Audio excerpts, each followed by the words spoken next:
Құрбан бәйрәме дә узып китте, бәйрәмнән соң Роберт эшкә чыкмады. Тик дөресен генә әйткәндә, ул әле дә туганнарын бәйрәм белән котлап йөри. Тик борчылырга урын юк. Мин бит сезнең белән. Ә сез Татарстанның төп җиде яңалыгын карыйсыз. Башлыйк. Яңа уку елының кайчан һәм ничек башланасы билгеле булды. Россия мәктәпләрендә кабат дистанцион укуны кертергә җыенмыйлар. Яңа уку елы гадәти форматта 1 сентябрьдә башланачак. Моннан кала Мәгърифәт министрлыгы класс җитәкчеләренә бонуслар да вәгъдә итә. Аларга хезмәт хакларына 5000 сум өстәп түләячәкләр. Хәзер инде әтиәниләрнең Путин акчаларын тулысынча тотып бетермәүләренә, аларның бер өлешен пенал белән көндәлек алырга да калдыруларына ышанасы килә. Алынган акчаларның законлыгын раслап булмаган очракта, ул акчаларны конфискацияләп пенсия фондына юлларга тәкъдим ителә. Бюджет һәм гражданнар кодексына тиешле төзәтмәләрне финанслар министрлыгы әзерли. Хәзерге вакытта расланмаган акчаларга алынган милек кенә дәүләт файдасына күчерелә. Ә менә төзәтмәләр шикле акчаларның да юлып алынырга мөмкинлеген билгели. Анысы да аларның законлы рәвештә алынганлыгы расланмаган очракта булачак. Ә менә ул акчаларның законлымы, юкмы икәнлеген кем тикшерәчәге әлегә билгесез булып кала.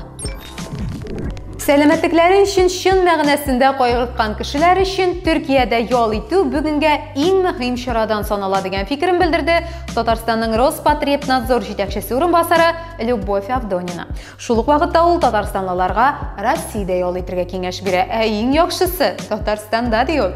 Үзебезнең Татарстанда ял итәргә ярый, ә менә су керергә ярамый булып чыга. Асаева белән Виллиның туйларыннан 2 атналап вакыт узып бара. Ә алар кабат яңалыкларда. Яшь пар интернетта көндә уч тутырып акча күрсәтеп, кешеләрне шелтәрле бизнеска чакыра.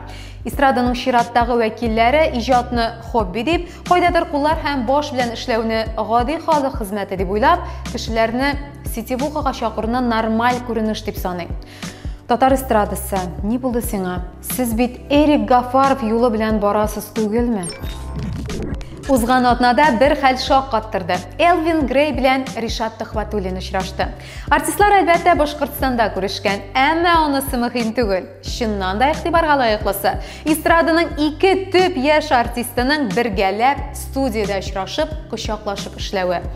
Социаль челтәрләрдәге комментарийләрне укысаң, ни генә язмыйлар анда. Имеш Асаевның кияүгә чыгуы ниһаять Юльякшин белән Төхвәтуллин арасындагы бозны өреткән. Ә бит 2 артист та Асаева белән якыннан дус иде. Тик кызны кайсысының кемнән тартып алуы гына әле дә билгесез. Ярый, хәзер инде бар артта калды һәм татар-башкорт эстрадасында яңа моңлы тавышлы матур пар бар. Грей һәм Төхвәтуллин, Төхвәтуллин һәм Грей.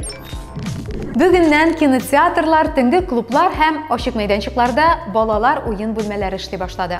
Ачык мәйданчыкларда шулай ук күңел ачу, мәдәни, спорт, күргәзмә, реклама чаралары үткәрү рөхсәт ителә. Төп шарт Роспотребнадзор оешмасына чара яисә концертны үткәрүгә 7 көннән дә ким калмаган вакытта хәбәр итү, кешеләр санында 50-дән арттырмау зарур. Ә менә кинотеатрларда соңгы рәтләрдә социаль дистанцияны сакларга кирәкме? Әллә? Татарстан президенты Рөстәм Миңнеханов Зөлфәт Хәкимгә Татарстанның халык язучысы исемен бирү турындагы буйрыкны имзалады. Әлеге исемгә ул татар әдәбиятына керткән өлеше күп еллык иҗади хезмәте өчен лаек булды. Татарстан Республикасының атказанган артисты исемен татар эстрадасындагы күп еллык иҗаты эстрада үсешенә керткән өлеше өчен Илназ Минвәлиев та алды. Котлыйбыз. 28 июльдә Салават Фәтхетдиновның тормыш иптәше Ләйсән апаның туган көнен билгеләп үттеләр. Бәйрәм банкетында эстраданың күп кенә җырчылары да булуы билгеле. Араларында Рифат Зарипов, Рафил Эльмир Җәләлиевлар, популяр җырчы Илсия Бәдретдинова һәм башкалар да бар иде. Гомумән, Ләйсән ханымны Салаватның үзен кебек хөрмәт итәләр. Алар гаилә кыйммәтләрен чагылдыручы үрнәк гаиләдән санала. Дуслар, сез Татарстанның төп җиде яңалыгын карадыгыз. Җәйнең дә соңа узып бара, рәхәтен күреп калырга ашыгыз. Ә мин кояш эзләп киттем.